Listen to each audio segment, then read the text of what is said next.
Bonjour les amis, j'espère que vous allez super bien. Je suis Senou Epiphane et vous êtes sur les audios de Senou les amis. Aujourd'hui, partager avec vous une recette capitale. Le thème du jour, les amis, s'appelle la télévision et les autres médias peuvent empoisonner et tuer votre destinée. Le thème est tellement prétentieux que lorsque vous avez un esprit fermé, vous êtes une personne non enseignable, vous allez dire mais de quoi Epiphane veut encore parler? Mais il suffit pour vous de me donner l'opportunité pendant les 5 prochaines minutes. Vous allez définitivement comprendre cela et vous allez dire waouh. Alors les amis, pourquoi j'ai intitulé ce thème? Dans un premier temps, je voudrais vous renvoyer à un de mes anciens audios que j'ai développé sur les chimpanzés. Je vous rappelle qu'il y a au XIVe siècle, lorsque l'on ne savait presque rien encore sur le fonctionnement du cerveau humain, du mental, de tout ce que nous appelons le cerveau subconscient, l'esprit humain, lorsque rien n'était véritablement su en ce siècle-là et que les gens comme les Darwin n'avaient pas encore fait leur première publication scientifique, alors les personnes de ce siècle ne savaient absolument rien. Il y avait une recherche quand même qui avait motivé leur expérimentation. Et cette recherche avait été effectuée sur les chimpanzés. Alors c'est quoi l'essentiel de cette recherche? C'est qu'ils avaient pris deux chimpanzés. Ils avaient pris un chimpanzé et qu'ils lui avaient donné l'opportunité donc de grimper une feuille de manguier et de pouvoir donc cueillir la mangue. Et le second chimpanzé a été positionné à distance donc par rapport au premier. Exemple pour exemple, le premier chimpanzé était allé donc cueillir la mangue auprès d'un manguier pendant qu'un second chimpanzé était distant du premier. Alors ce qui s'est passé, c'est que les gens ont pu mettre les appareils pour étudier le fonctionnement du cerveau du chimpanzé qui cueillait la mangue et puis du chimpanzé qui était à distance et qui observait donc la cueillette. L'exemple a été extraordinaire parce que les recherches scientifiques ont prouvé à ce siècle que et le chimpanzé numéro 1 qui cueillait la mangue et le chimpanzé numéro 2 qui était un chimpanzé observateur, leur cerveau a fonctionné exactement de la même manière. Le cerveau du chimpanzé 1 et du chimpanzé 2, leurs cerveaux ont fonctionné entre griffes, excusez-moi, ont fonctionné de la même manière. Qu'est-ce que je voudrais donc conclure? Je voudrais conclure que le cerveau humain ne distingue pas la différence entre un événement réel, un fait, et ce que nous pouvons appeler une fiction. Lorsque vous regardez donc les deux chimpanzés, vous observez une même courbe qui se dessine entre celui qui observe et celui qui accueille. Récemment encore, au 19e siècle, une recherche scientifique a été effectuée. Ça a été raconté par donc un de nos grands devanciers qu'on appelle John Maxwell. John Maxwell a raconté dans un de ses documents que lorsque vous prenez par exemple un être humain et que vous lui placez les électrodes en célogramme, vous allez réaliser que le même être humain dispose d'une courbe exacte lorsque vous lui faites vivre un événement, en différence avec lorsque vous êtes en train de lui raconter un événement. Autrement dit, lorsqu'un être humain est en train de vivre en réalité un événement, il est en train de vivre par exemple une scène horrible, et la différence entre il est en train de regarder donc une télévision, son cerveau dessine la même courbe. Autrement dit, son système de cerveau subconscient, de cerveau conscient fonctionne de la même manière. Qu'est-ce que nous pouvons conclure, les amis? Là encore, il est démontré qu'il n'y a pas une différence entre ce que vous vivez dans la réalité et ce que vous vivez comme une fiction. Parlons maintenant des médias. Je parlais de la télévision. La définition la plus approfondie que vous n'allez pas voir facilement sur l'Internet, parce que ça c'est fait à dessein, les gens vous le cachent, la définition la plus approfondie, la plus appropriée, adaptée que vous allez retenir de ce que c'est que les médias, c'est qu'un médium ou les médias, sont un canal de transmission.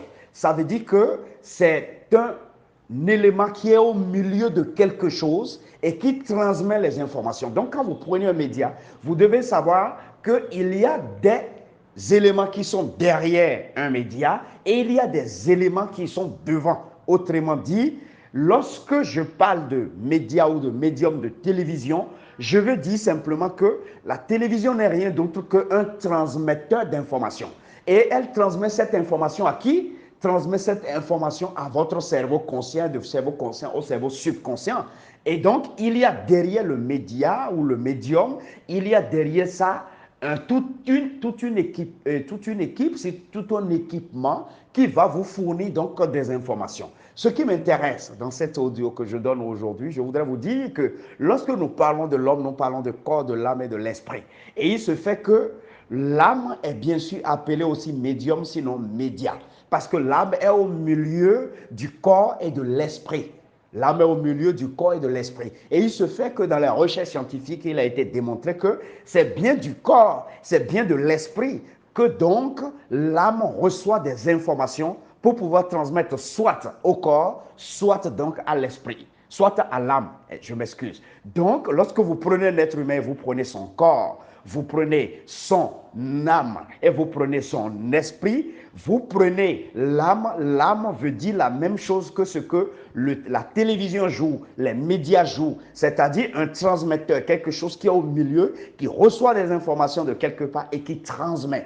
Les amis, ce que je m'en vais vous dire est quelque chose de véritablement sensible. Lorsque vous êtes en face de la télé et que vous regardez une scène, par exemple, d'une femme qui est en train de commettre de l'adultère vis-à-vis de son mari, lorsque vous êtes face à la télévision, vous êtes en train de suivre, par exemple, une scène horrible, vous êtes en train de suivre une scène de mensonge, vous devez savoir que même si vous pensez que vous êtes en train de vous distraire, vous êtes positionné sur la plus mauvaise distraction au monde. Pourquoi? Parce que votre cerveau ne fait pas la différence entre la réalité des faits et ce que vous êtes en train de suivre. Pour votre cerveau, c'est que vous êtes en face d'une information vraie. Et vous le savez très bien, Napoléon, il l'a dit, lorsque vous encaissez dans votre esprit de l'information, cette information, lorsque elle est saturée par votre esprit, elle va donc être transmise à votre cerveau subconscient, lequel va se charger de télécharger cette information, maintenant de vibrer vis-à-vis de l'univers exactement, donc la même fréquence que l'information que vous avez dans votre esprit, et donc en définitive, va se mettre à attirer événements, circonstances et personnes qui vibrent exactement de la même manière que la fréquence là, et va vous amener maintenant à vivre en manifestation dans votre réalité les informations correspondantes à celles que vous aviez téléchargées dans le subconscient. Autrement dit, les amis, tout ce que vous regardez dans les médias, tout ce que vous observez, vous écoutez, vous entendez, si vous savez que ce ne sont pas des choses que vous voulez voir dans votre vie, vous avez l'obligation de les couper parce que tout ça va se télécharger dans votre esprit subconscient et va donc être vibré vis-à-vis du cosmos de l'univers et va vous amener événements, circonstances et donc choses pour que vous puissiez vivre ces réalités. Vous pensez que vous connaissez, parce que vous avez le cerveau conscient avec les 5 sens, que vous connaissez la différence entre une fiction et une réalité, mais votre cerveau subconscient ne fait pas cette différence. Votre esprit subconscient ne fait pas cette différence. Si désormais vous écoutez cet audio, vous devez éviter que vos enfants regardent à la télé ce que vous ne voulez pas qu'ils manifestent dans leur vie, qu'ils répètent dans leur vie réelle. Et vous-même, en tant que personne adulte, vous pensez que vous maîtrisez la différence, mais votre cerveau subconscient ne maîtrise pas la différence. Lui, il fonctionne par téléchargement d'informations. Et c'est toutes les informations qu'on répète encore et encore que lui télécharge et puis se permet maintenant de transmettre. Vous devez savoir que notre vie est plus de 80 à 90% assise sur les informations qui sont déjà téléchargées dans notre cerveau subconscient. C'est pourquoi il vous est difficile de changer de comportement. C'est pourquoi il est difficile en être humain, les informations qui sont déjà téléchargées dans son cerveau subconscient par le passé, de changer, même s'il va à des séminaires,